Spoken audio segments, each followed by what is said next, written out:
वन्दे मातरम् सुजलां सुफलां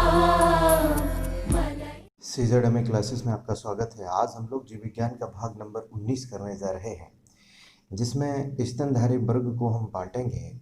स्तनधारी के बारे में चर्चा हो चुकी थी पिछले टर्म पे। अब स्तनधारी वर्ग को हम लोग दो जगह इस प्रकार से बांट लेते हैं। एक का नाम प्रोटोथीरिया है, प्रोटोथीरिया, और दूसरे का नाम थीरिया।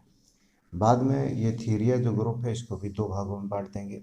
सबसे पहले बात कर लेते हैं प्रोटोथीरिया की। प्रोटोथीरिया वर्ग में क्या खास होता है, तो सबसे ज़रूरी बात है कि ये स्तनधारी जो होते हैं अंडे देते हैं। इनमें बाह्यकर्ण नहीं पाया जाता है। अब इसके उदाहरण को हम लोग एक एक करके जान लेते हैं। इसके उदाहरण में एकिडना है, प्लेटिपलस है, प्लेटिपस है। इसके अलावा आर्थ्रोकिन्स है। ये प्रोटोथीरिया के उदाहरण हो गए। अब थीरिया वर्ग में हम लोग जान लेते हैं थीरिया वर्ग में आखिरकार क्या होता है। तो इस वर्ग के जो स्तनधारी हैं सभी विकसित शिशुओं को जन्म देते हैं। अब इसमें दो टाइप्स होती हैं। पहले टाइप्स की हम बात इधर कर लेते हैं। तो पहला जो इसका उपवर्ग है वो मेटाथीरिया है, मेटाथीरिया। और दूसरा जो इसका उपवर्ग है इसे यूथीरिया कहते हैं। अब जो मेटाथीरिया, इसके बारे में पहले जान लेते हैं किस प्रकार से ये फंक्शन करेगा। तो पहले नंबर पे इसमें जो इम्पोर्टेंट बात है वो ये है, ये ना तो अंडे देते हैं, ना अंडे देंगे, और ना ही पूर्ण विकसित बच्चे देते हैं। पूर्ण विकसित बच्चे नहीं देते हैं, इनमें ये नहीं पाए जाते हैं। यानी कि इसका मतलब ये हो गया, ये अपरिपक्व बच्चे देंगे और तो कुछ नहीं होगा। फिर क्या होता है, फिर आखिरकार बाद में क्या होता है, तो बाद में किस प्रकार से इनके बच्चों का पालन पोषण होगा, कैसे होगा। तो बाद में ये करते क्या है, बाद में बच्चे का जो विकास होता है, बच्चे का विकास माता के उदर में एक थैली होती है, उसी से इसका विकास होता है। इस थैली का जो नाम है वो मार्सुपियल थैली है। मार्सुपियल थैली में इसका विकास होता है बच्चे का। अब और आगे हम लोग जान लेते हैं इसके बारे में। जो इम्पोर्टेंट बात यह है, इनमें बाह्यकर्ण पाया जाता है, बाह्यकर्ण उपस्थित होता है। अब इसके बाद में एक और इम्पोर्टेंट बात है, इनके शरीर का तापमान समान रहता है, घटता बढ़ता नहीं है। अब इसके बाद में एक और महत्वपूर्ण बात, ये एक दंती होते हैं। इनमें अगर उदाहरण की बात करें, उदाहरण यहाँ आ जाता है कंगारू, डेल्फिश।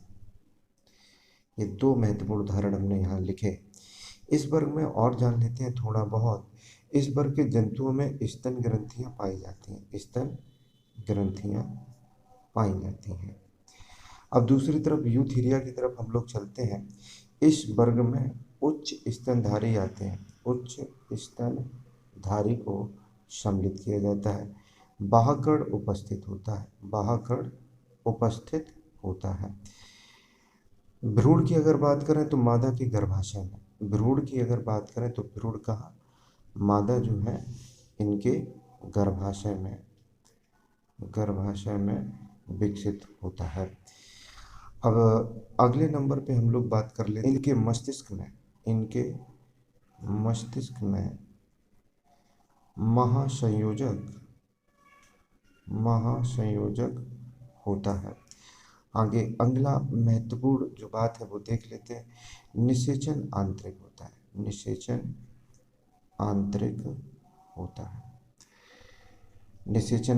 हो गया। अब इसके बाद में एक और महत्वपूर्ण बात है, खोपड़ी की अस्थियों के बीच क्या धारियाँ स्पष्ट होती हैं, धारियाँ स्पष्ट होती हैं।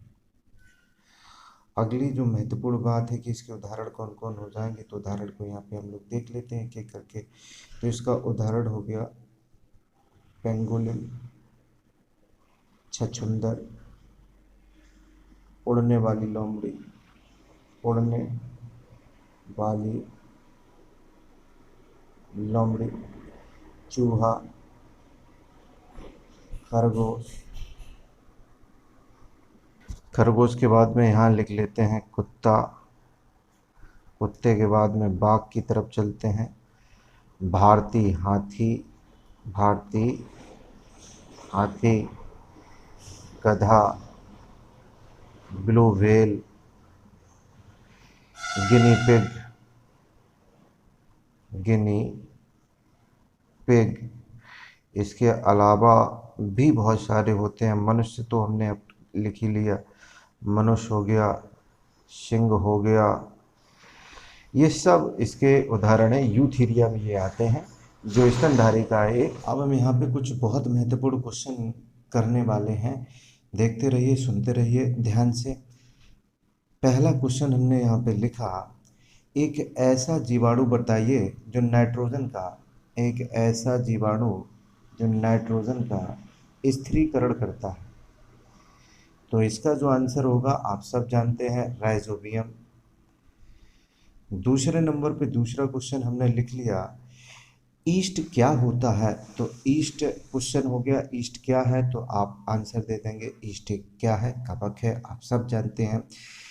तीसरा क्वेश्चन ये है, लिटमस किससे प्राप्त होता है। तो लिटमस लाइकेन से प्राप्त होता है, लाइकेन से। चौथा क्वेश्चन ये है, कौन सा ऐसा पौधा है जो प्रदूषण का संकेतक है, प्रदूषण संकेतक है। तो आप सब जानते हैं ये लाइकेन है। पांचवें नंबर पे हम बात कर लेते हैं, क्या शैवाल सुपोषी होते हैं। सुपोषी की अगर उदाहरण की बात करें तो सुपोषी कौन होते हैं, तो शैवाल सुपोषी होते हैं। अब छठवें नंबर पे हम लोग जानते हैं, सबसे लंबा जीवित वृक्ष, जीवित वृक्ष कौन है। आप सब जानते होंगे, आंसर हो गया सिकोया, आंसर हो गया सिकोया। सातवें नंबर पे हम लोग बात कर लेते हैं, दालें पादपों के किस कुल से प्राप्त होती हैं। जो दालें हैं पादपों के किस कुल से, तो आप जानते हैं लेग्यूमिनेसी कुल से ये प्राप्त होते हैं। अब आठवें नंबर पे चलते हैं, मरुदभिद, मरुदभिद किस दशा में, किस स्थिति में उत्पन्न होते हैं। तो आप जानते हैं उष्ण होना चाहिए और इसके साथ साथ में शुष्क भी होना चाहिए।